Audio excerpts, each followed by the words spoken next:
Hello, my name is David Mello. I'm the children's librarian at the Fall River Public Library. And I have with me today some wonderful Christmas stories to celebrate the holidays. I just went through my shelves and I got some wonderful tales that I think will put you in the spirit. And we're going to start out with a story about dinosaurs. Dinosaurs at Christmas. Do dinosaurs celebrate Christmas? You must ask yourself. Well, there's only one way to find out. Let's ask a dinosaur. It just so happens I have one right here. Mr. Velociraptor, just a question some of the viewers have. Do dinosaurs celebrate Christmas? Well, there you have it. And let's find out just how dinosaurs celebrate Christmas with the story, How Do Dinosaurs Say Merry Christmas? By Jane Yolen and Mark Teague.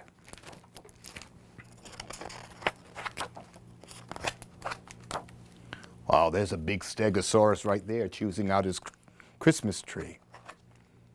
On Christmas Eve, does a dinosaur sleep? Does he go up to bed without making a peep? Or does he sneak out just to check what's to see? Does he rip open presents set under the tree? He couldn't wait till Christmas morning. Does he pick off some ornaments, angels and all? Does he shake up the tree so the rest of them fall? Does he eat all the cookies left out for Saint Nick, giving each candy cane one sloppy lick? Does he upend the stockings right onto the floor? What a mess. Does he pick out the best gifts so he will have more? What a sneaky dinosaur. No, a dinosaur doesn't. He carols with care. He helps trim the tree so no branches are bare. He eats all his dinner, then clears away dishes and gives his grandparents big Christmas Eve wishes. When Santa arrives, he's tucked in. Hear him snore. Merry Christmas, Merry Christmas, you good dinosaur. I'd like to introduce you to a friend of mine. His name is Max. Say hello to Max. If you haven't guessed what type of animal Max is, he's a bunny. And Max is getting ready for Christmas. And this is Max's Christmas. We'll set Max right there so he'll listen to the story. Max's Christmas by Rosemary Wells.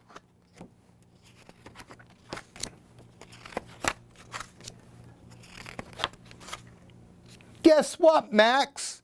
Says Max's sister Ruby. What? Says Max.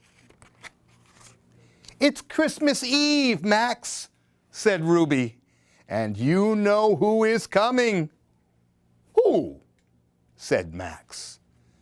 Santa Claus is coming. That's who, said Ruby. When? Said Max. Tonight. Tonight, Max. He's coming tonight, said Ruby. Where? Said Max. Spit, Max, said Ruby. He's brushing his teeth. Santa Claus is coming right down our chimney into our living room, said Ruby. How? said Max. Max is full of questions. That's enough questions, Max. You have to go to sleep, fast, before Santa Claus comes down the chimney, said Ruby.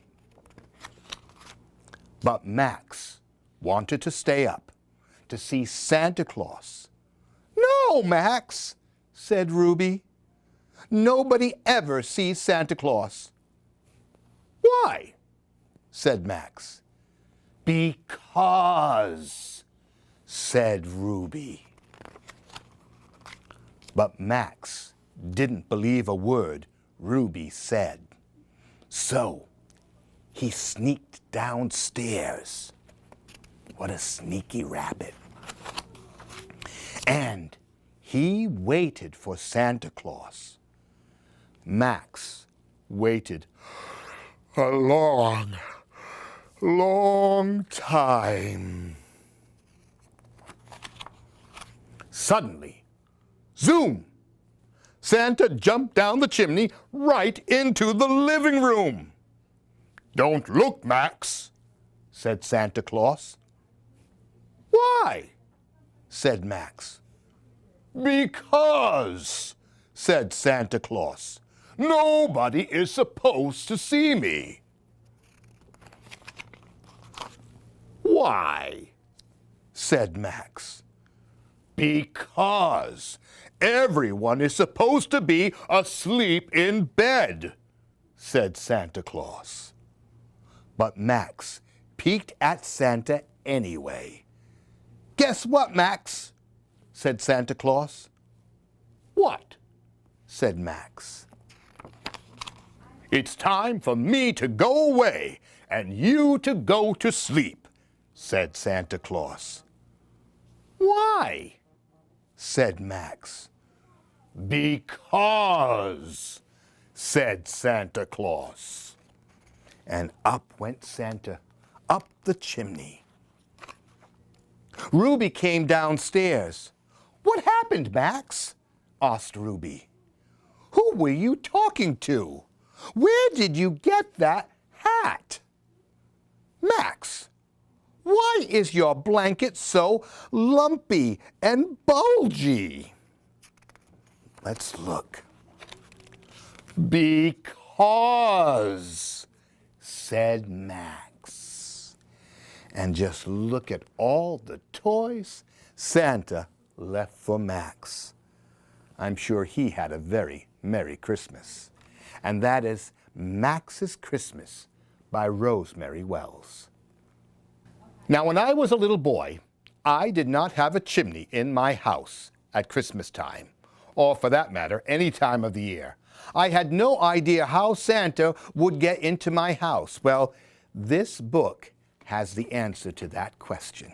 It is called Santa's Magic Key. Written by Eric James and illustrated by Simon Mendez.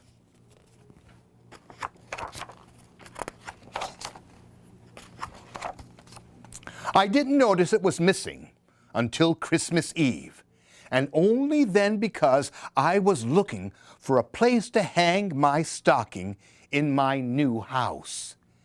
Everybody knows that when Santa delivers presents, he comes down the chimney. But my new house did not have a chimney, so how would Santa get in? I had to write him a letter, and quickly. It wouldn't be long before Santa was loading up his sleigh and setting off. My heart was pounding as I rushed out the door and headed to the post office. Maybe they had a fast, last-minute delivery of mail that could reach Santa in time.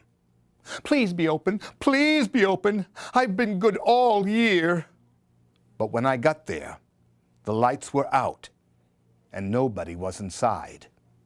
I was too late. How would I get my letter to Santa now? As I turned to head home, it started to snow, and boy, did it snow. Thick white snowflakes swirled around me, I could barely see my feet. When I turned the corner, I was standing on a street unlike any I had ever seen before. Where was I? Christmas carols drifted on the air, and a horse-drawn sleigh whooshed by. A brightly lit window drew me toward a shop halfway down the street. I cupped my hands against the frosty glass and peered inside. Toys lined each wall.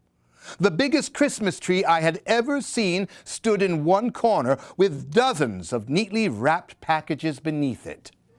But the most wonderful thing of all was the sign in the window. As I pushed open the door, a little bell tinkled above my head. "Can I help you?" asked a cheery man with a white beard.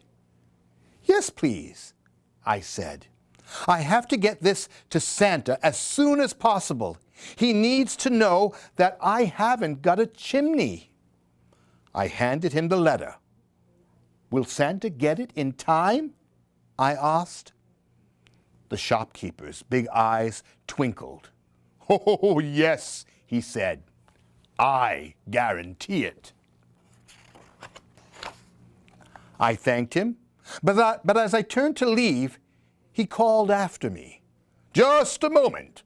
I can't let you go out in that snow without a coat." He handed me a large coat with white trim. "No need to return it," he said. "I have a new one now." "Merry Christmas," he said, opening the door for me. "Merry Christmas to you too, sir," I replied. I walked out into the freezing snow. I had just reached the street corner when my fingers touched something slim and metal in my coat pocket. It was a key. This must belong to the shopkeeper, I thought. I turned around to return it, but the street I had just come from no longer was there. As soon as I got home, I hung up the stocking at the bottom of the stairs and put a big cookie and a glass of milk on the table, hoping that Santa would be able to get in. Finally, I jumped into bed, but I couldn't sleep.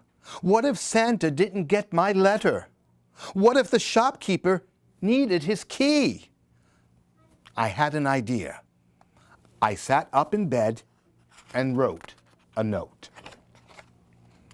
I padded downstairs and hung the key on the front door with my note to the shopkeeper. With any luck, he would pass by and see it.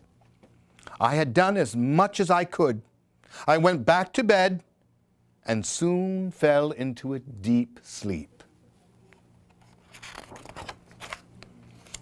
On Christmas morning, I woke very early and ran downstairs. On the table there were lots of cookie crumbs, an empty glass. Santa had gotten inside. But how?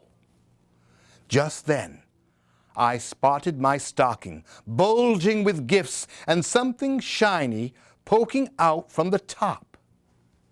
It was the key. I pulled out the key, and with it came a note. "Thank you for hanging the key on the door.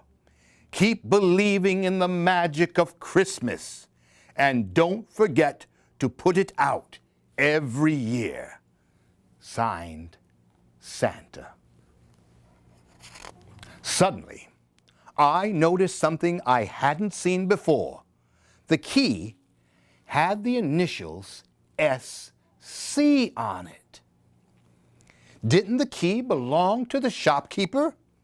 I ran to the closet and pulled out the shopkeeper's coat. Inside, I spotted a name tag. I kept the coat and we lived in that house for many years. Each Christmas Eve, I hung the key on the front door, and every Christmas morning, I awoke to find that Santa had visited. Even when we moved into a house without a chimney, I still hung the key outside, and Santa put it back in my stocking before he left. I'm grown up now, so Santa no longer needs to visit me. I've kept the key as a reminder of my wonderful adventure, but now I think it's time to pass it on to someone special. It's for you. Hang it on your front door each year, and as long as you keep believing in the magic of Christmas, the key will let Santa in. And that's Santa's magic key. Wake up. Wake up, Minerva. Come on, wake up. We got to do a story. Oh, there she is. Hello, this is Minerva Louise. She's my chicken I have here at the library. She's a good little chicken. She loves going on adventures, but she has a little problem. Minerva Louise is a little nearsighted. She doesn't always see things correctly, as you'll find out in this story, Minerva Louise on Christmas Eve.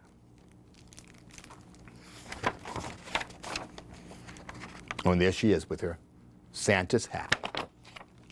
Minerva Louise loved the way the snow sparkled on the house with the red curtains.